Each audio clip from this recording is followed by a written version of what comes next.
Hello, friends, and welcome to the fourth Boxers and Briefs podcast with your boy, Abid.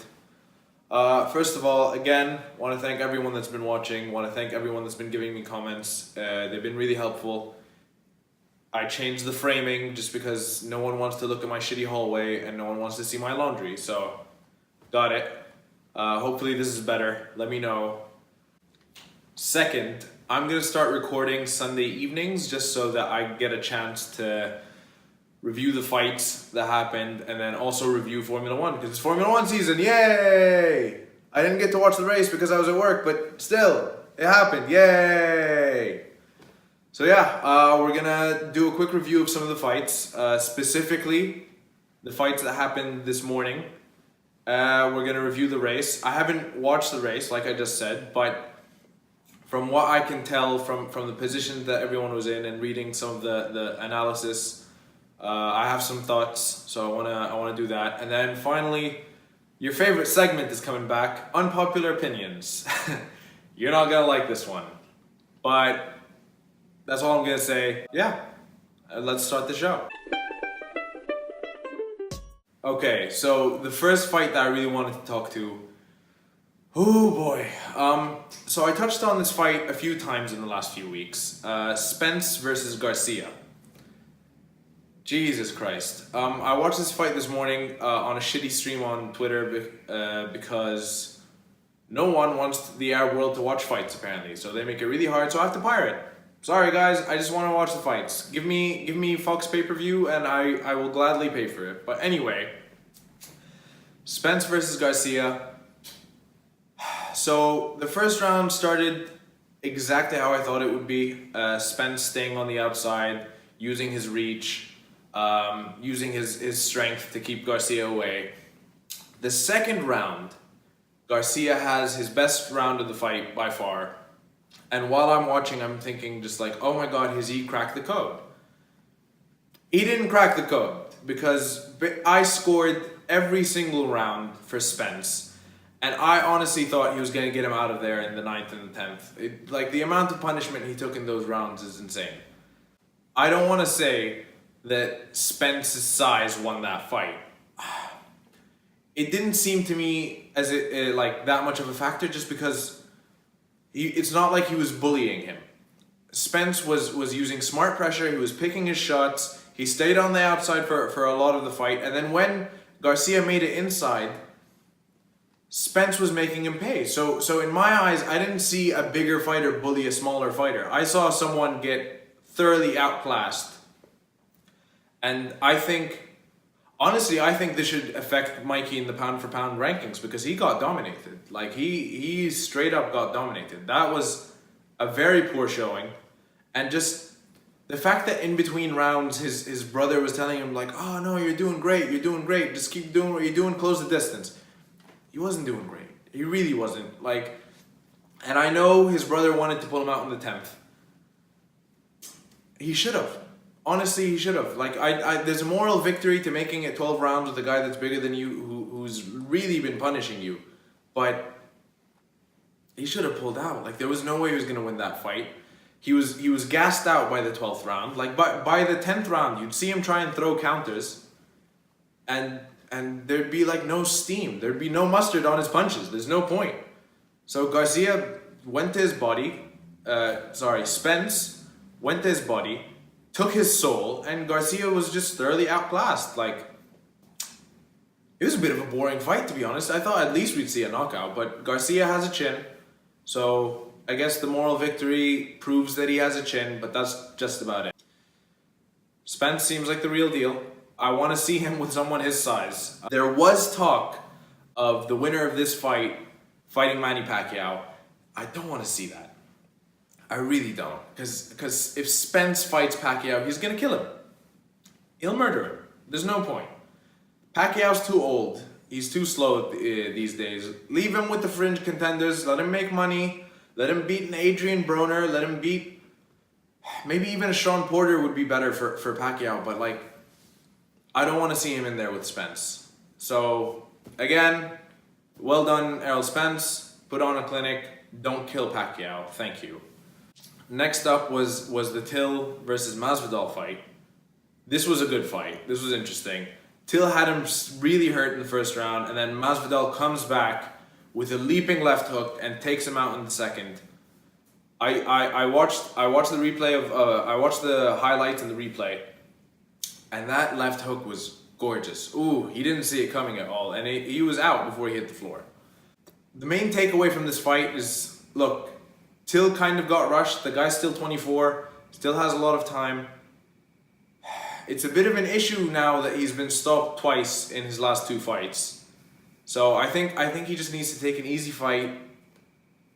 He should actually move up. I think there's no point in him sticking around 170 just because he is so big, he is so strong, he's such a good striker, but he's draining himself, and if he didn't see that left hook, then move up, man. Move up. It's so much better for you. I think you'd go on a tear.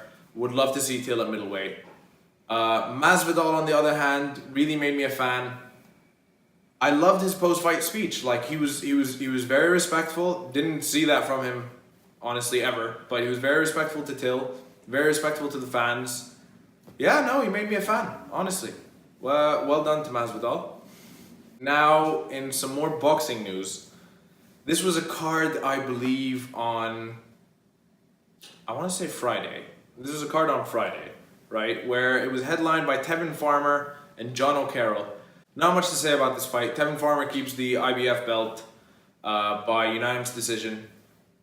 What I do want to say, though, is that after this fight, Jono and Tevin went out for a night on the town together, which is amazing. I love boxing because people are fucking weird, and they go out after like hating each other for months and training to kill each other. They're just like, fuck it, we're friends now. Yay. On the undercard, though, Katie Taylor, gold medalist for Ireland back in the day, beat another undefeated champion, annexes another belt. She has, I believe, 3 of the 4 in her division. So she's well on her way to being undisputed champ. She's definitely one to watch. For women's boxing, she has power. She has a lot of skill, obviously, if she's an Olympic medalist. I think there's a lot of, like, I think women's boxing is becoming a lot of fun these days. Like, I'm really enjoying it. You have a lot of big names. You have Cecilia Brækhus, you have Katie Taylor, you have Clarissa Shields, you have Christina Hammer, and another fun fight coming up in the women's division is Christina Hammer versus Clarissa Shields for the undisputed middleweight title. That should be a lot of fun. But yeah, no, women's boxing heating up. Good stuff. Looking forward to it. So this is how I can explain being an F1 fan to the best of my ability, right? Being an F1 fan, you watch the races, you kind of already know who's gonna win, right? And then the season ends, and then pre-season testing starts where everyone's just trying out their car, working out the kinks, and you get to see how people are going to perform in the next season, right? And every single time this happens, people jump on the Ferrari bandwagon because Ferrari doesn't know how to sandbag during preseason testing. They always have to be the fastest in preseason testing. So everyone gets on the hype train, and everyone's just like, this is Ferrari's year. See, I've been an F1 fan now for a few years, and I decided this year I'm not gonna jump on the hype train. And you know what? I was fucking right. So poor showing all weekend by Ferrari. Didn't really do well in any of the practice sessions. Didn't do that great in qualifying. They ended up qualifying, I want to say, 3rd and 5th. So not too bad, but not what we were thinking preseason. You have a Mercedes 1-2 pole for Hamilton, and then Valtteri qualified 2nd. You had Verstappen 4th, I believe. And then the rest of the field. And then when it comes to race day, I'm reading these live updates because I can't actually watch the race. And Hamilton fucks it at the start. Bottas takes control and then just goes to a very smooth, very technical, very beautiful victory. And well done, Bottas. This win has been long overdue for Valtteri. I really think he's one of the better drivers on track these days. He just had a bit of a shit year last year. He deserved it. He also got the extra point for fastest lap. So yeah, no, great stuff for Valtteri. Ferrari couldn't even make it on the podium. Vettel came in fourth and Leclerc came in fifth. So Leclerc's still doing pretty well for his second year in Formula One. Well done, Leclerc. But fourth and fifth is not what Ferrari should be looking at. It's devastating for them that they're fourth and fifth, I have to say. Max Verstappen just driving above the level of the car to get a well-deserved third. Well done, passing people left and right, as he is wont to do. Now, my personal favorite team this year, I decided this last year when they announced the new driver lineups, my personal favorite team this year is Renault. And Renault didn't have a great day. Hülkenberg 7th, and then Ricciardo did not finish. And Ricciardo is my personal favorite driver, so every time he DNFs, I die a little bit inside. I don't want to say they slipped, but last year, they definitely ended up on top of what is known as Formula 1.5. So you have the top 3 teams and then you have everyone else. And Renault really did well enough last year to be at the top of everyone else. So they were the best of the rest. I don't want to say they're slipping, but like the Haas came in 6th. I don't know. Well, let's see how the season progresses, but I'm worried that the team hasn't progressed enough because Ricciardo's whole move from Red Bull was predicated on the fact that they're going to be challenging for podiums this year and then championships next year. So I don't know. I hope they improve as the season goes on, but at the moment it seems like Mercedes might just pull off the 6th straight double. We'll see how it goes. Okay, so my unpopular opinion today is probably going to be super unpopular. But I don't really care because I have to say it, right? Let me first say that what happened at Christchurch is horrific. It was a terrible thing that happened. And what I'm about to say is not meant to take away from that at all, right? It is definitely something where you should be raising awareness. But my opinion is more directed at the people that aren't really raising awareness, but it's more the people that are kind of making this about themselves, right? Just because you have an Instagram and or are Muslim does not mean you have to post about this. It really doesn't. It's just so mind-boggling to me that it's something that people have to post about when there's a tragedy. It's the most selfish thing you could do. Posting about a tragedy and just like, I feel so bad, it's terrible, it's horrific, I don't want to see this ever again, we should change as a society.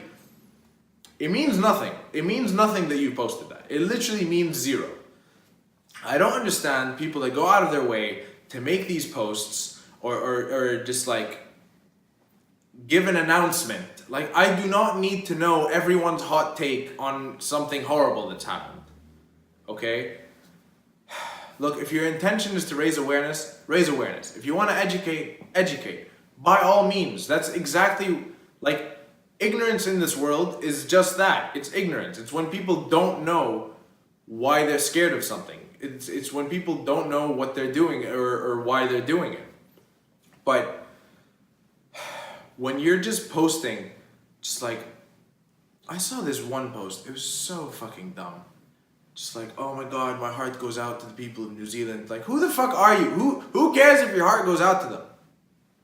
If you're affected that much, do something.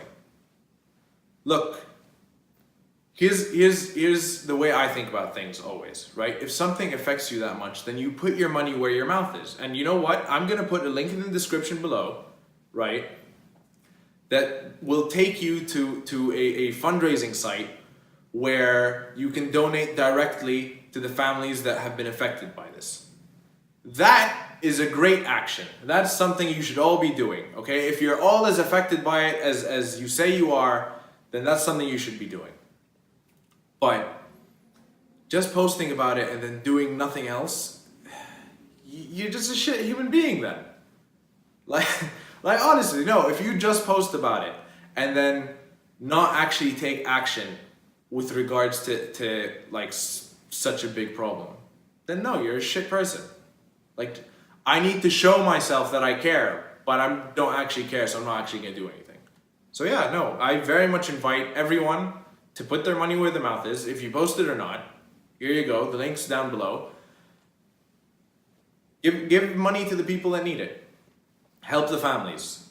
If you know a lot of people that don't understand what happened, then yeah, raise awareness. Talk to them. Let them know. But don't just post for the sake of like it's fashionable. It happens with every crisis. It's not even just this, right? Like every time anything happens, like the mass shooting that happened in Vegas. Just like, yeah, hashtag Vegas strong, but you didn't help them. You didn't do anything. There's no point in you posting it if you had nothing to do with it and you didn't help. So yeah, I know this isn't exactly the most like original unpopular opinion, but it just seems like so many people on my timeline were just using this opportunity to get likes or using this opportunity to get views, and it's just like, go fuck yourself. Go do something. Go give them money. Go help them out. Like, there's no point in you posting something if you're not gonna change anything about it. Like someone posted just like, oh, what good are thoughts and prayers? About as good as that shitty status of yours. Like, genuinely. About as good as your hot take about what good are thoughts and prayers. Go, donate, educate, do whatever you want. Just don't make it about yourself. That's it. Rant over. That's all I wanted to say for today. Today is probably going to be a bit shorter. I have no idea. I kind of just ramble and then cut it down. But yeah, this is probably how it's going to be moving forward. It's going to be a bit quicker. It's going to be on Sundays. It's going to have a bit more fresh news, right? But yeah, no, gonna try and improve it. Gonna try and make it a bit more off the cuff, right? I don't wanna make it too segmented, too rigid. So yeah, we'll see how it goes. Much love, guys. See you next week.